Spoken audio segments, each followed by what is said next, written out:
Welcome back to Mystery Roundtable, where we cozy up with the forgotten treasures of the golden age of mystery. Today we're talking about one of our favorite authors, Kay Cleaver Strahan, an American mystery writer who deserves to be read again. Her stories have that perfect mix of clever plotting, warmth, and small town charm. When we open one of her books, it honestly feels like visiting old friends. She was born in Portland, Oregon in 1888 and wrote during the golden age between 1920s and 1930s, when mystery fiction was really finding its voice. And while the British authors were busy with the country house murders, Strahan gave her readers American settings.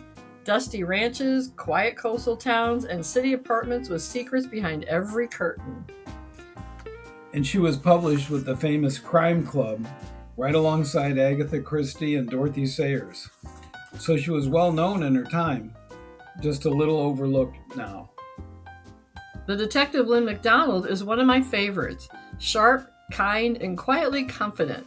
She's not the kind of sleuth who storms into a room. She just listens and observes. She first appears in the Desert Moon Mystery from 1928, a murder on a Nevada ranch. It's got dust, drama, and a family full of secrets. That's my kind of mystery. And Lynn feels real. She's smart without being smug.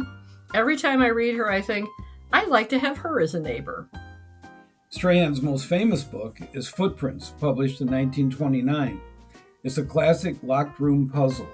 A man is found shot in his bed, with snow on the ground outside, but no footprints leading to or from the house. And it won the Scotland Yard Prize for Best Mystery of the Year. It's perfectly constructed. Every clue fits, but the ending still surprises you. That's the kind of puzzle writing that I really enjoy. And her stories always have balanced logic with feeling. You care about the people even as you're chasing the clues. She brought Lynn McDonald back a few years later in the Merriweather Mystery, set in the little seaside town of Sitoria by the Bay. The words that really set the mood aren't from the story itself, but from the inside title page of our own hardback, a 1932 first edition of the Merriweather Mystery. Listen to this. You said Miss Bleh. Yeah. Now you get to start all over again. Okay. She brought Lynn McDonald back a few years later in the Merriweather Mystery, set in the little seaside town of Sitoria by the Bay. The words that really set the mood aren't from the story itself, but from the inside title page of the hardback we own, a 1932 first edition of the Merriweather Mystery. Listen to this. Who stooped and kissed the dead man?